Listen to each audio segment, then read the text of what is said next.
Ayun, what's up mga kalumits? Yan, nandito na naman tayo sa ating ibunan para mag-update sa inyo kung ano nangyari dito sa ginamit nating alternative nesting material sa ating ibunan. So, nung una kasi, nung ginamit ko to, kumuha lang ako ng kumuha. Yan, kumuha lang ako. Ay, ang haba pala. So, ngayon, masasuggest ko sa inyo, putulin nyo siya bago nyo siya ilagay sa nest box kasi mahirap ayusin. So siguro mga isang dangkal ng ating nesting materials, yan, gupitin nyo. Kasi nung una, kumuha na lang ako, tapos binulumbon ko, tapos pinasok ko sa nest box. Ang hirap, masyadong makapal. So maganda yung mga ganito lang yung sukat, mga isang dangkal, gupitin nyo. Yan o, halos lahat na ng nest box natin, nalagyan na natin. Hindi pa rin nangalahati yung ano natin, yung nesting materials natin. Kaya goods na goods. Matagal pa natin itong magagamit para sa mga iba nating breeders na papalitan ng nesting materials, ng lilinisin ng nest box. Yan, makakapagpalit tayo agad yan, no? Yan lang, kaliit. Okay na siya. Mamaya ipapakita ko sa inyo yung naging itsura ng mga nalagyan natin. Kasi hindi pa rin talaga mawawala yung mga nangangalahig, no? Kasi talagang yun yata talaga yung way ng pag-aayos nila ng ugad nila. Kinakalahig para maayos. Kaya kasi meron akong nabakante doon na isang kulungan. Lalagyan ko muna ng nesting bago natin salangan kung ano man yung pwede nating maisalang na breeder. Kasi marami tayong mga bakante sa nest, sa flights. So yan. Ayan, kung makikita nyo, yeah, ang dami pa rin. So, mahigit ng 30 or 40 nest box yung nalagyan natin. Pati nga yung parakit, nilagyan ko na rin. So, yan. So, kaya sulit. Masasabi kong sulit. Sulit yung binayaran yung almost 1,000 pesos para sa nesting materials na to. Kasi maganda siya. Maganda sa mga itlog, maganda sa nest box. Mas madali nilang ayusin. Kasi ako, nilalagay ko na sa loob. Tapos minsan, may mga gustong maghakot. So, naglalagay na lang ako ng konti sa labas ng nest box nila para kung maghahakot sila.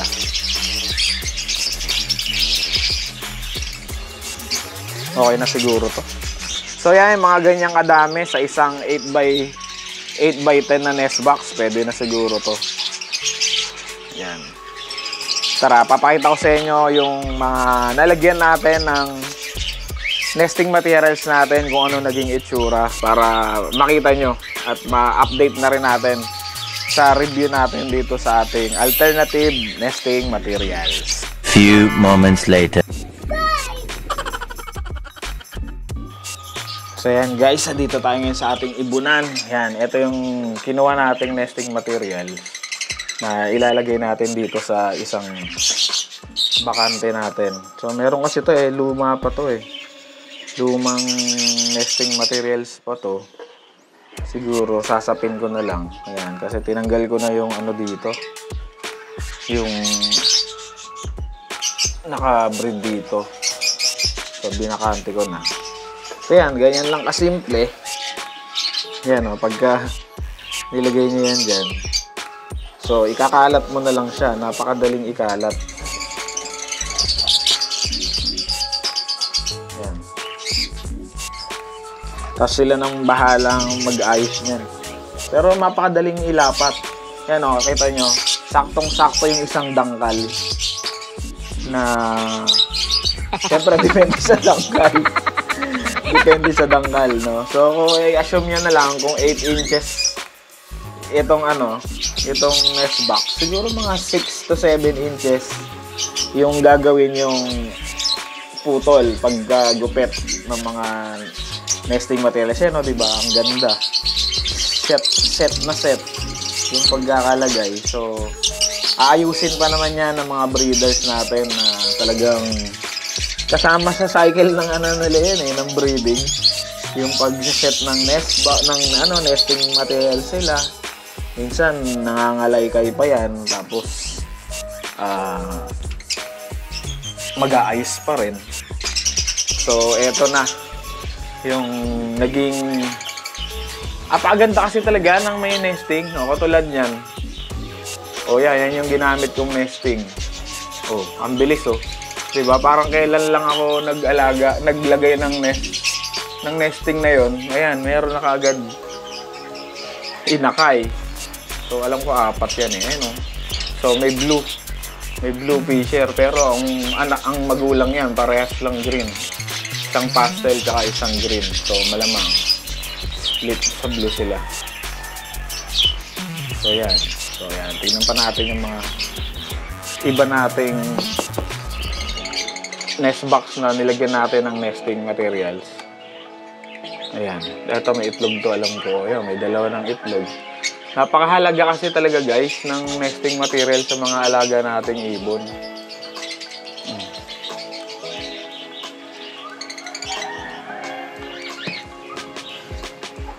Dito naman sa isa. Mga project.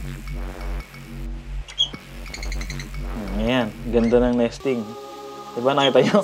May inakay agad. More than 1 month pa lang natin nagamit. Pero maganda yung pagsiset nila ng magkapatid yan. Post to post lang yung magulang yan pero naglabas ng albino.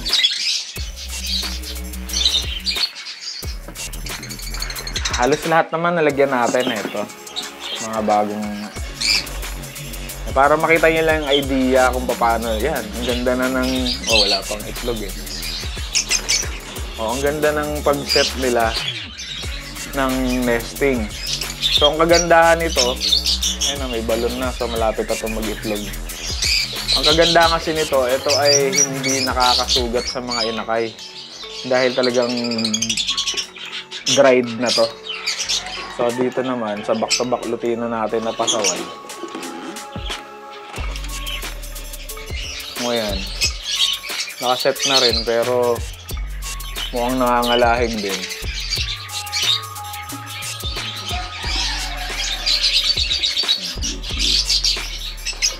Dito pa, ito bagong pair lang din to natin. Mga project lutino pa rin.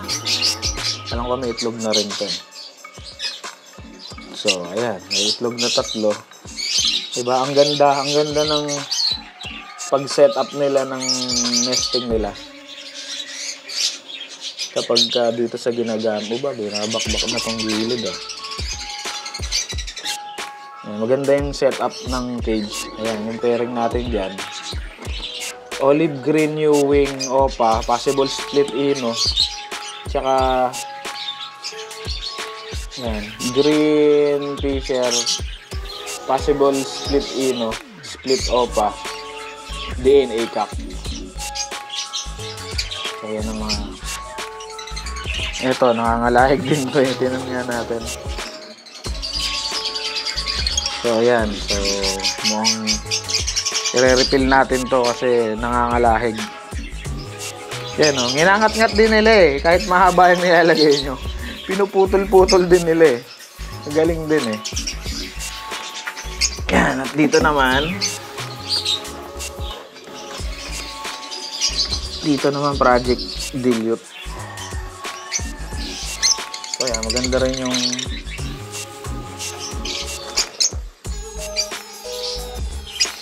nesting nila. Diba?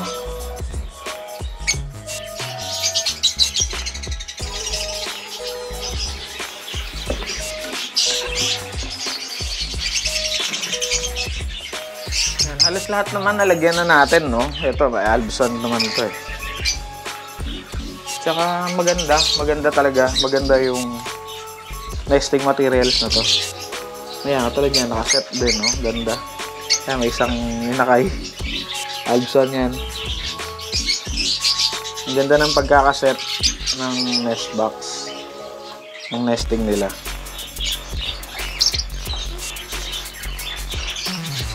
Dito, alam ko, may isa rin tong inakay. Yan, inakay yan. Green opaline, possible split ino, sex-link female. Yan, ganda.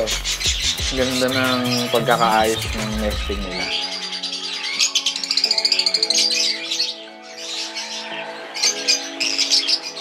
Ito naman. So, alam ko may inakay ito. Ang ganda kasi talaga, guys. Kapag ka... ayan. Ganda rin ang pagkakaayos ng nest box. So, may inakay na rin. Ganda ng ayos ng nesting. Diba? Nagagawan talaga nila ng parang balon para sa mga itlog pag maglilimlim sila. Kaya maganda, hindi lumulubog katulad nung sa pag nakakusot ka lang, hindi siya lumulubog. Kasi pag kusot talaga, medyo delikado. Lumulubog kapag naglilimlim. So ito naman, Albson din nandito. Okay na. Meron ng isa. May dalawa ng red eye.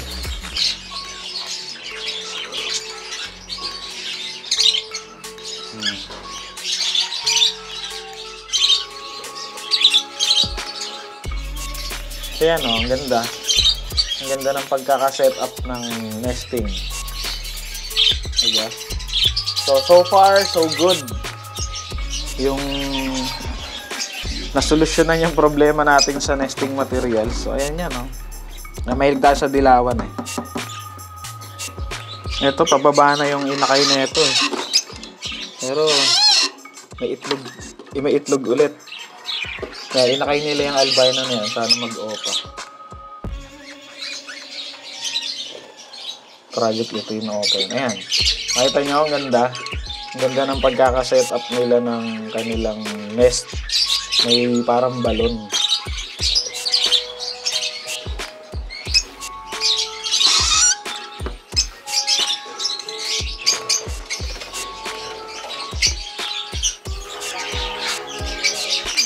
So, hindi na natin pakikita lahat. Halos pare-parehas naman. Lahat nalagyan natin. So, more than 40 na nest box na yung napaglagyan natin.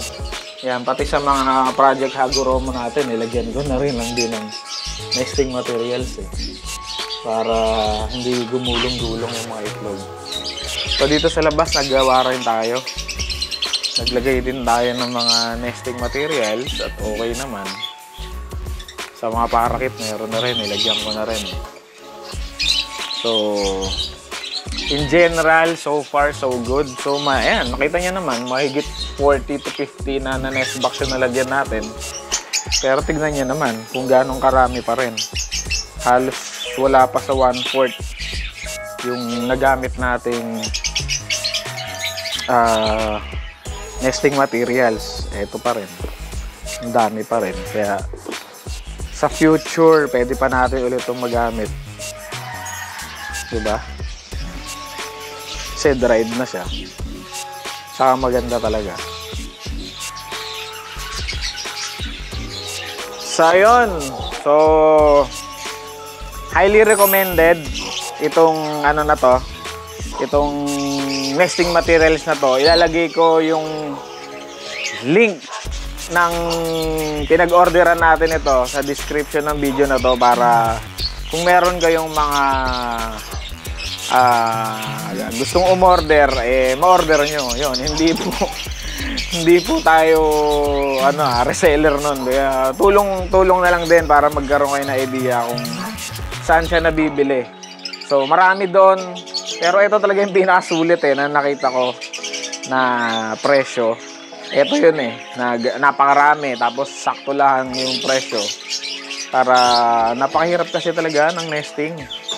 Talagang hindi maganda yung pag-breed ng mga alaga natin pag walang nesting material. Kaya eto na ang solusyon sa ating mga problema sa breeding.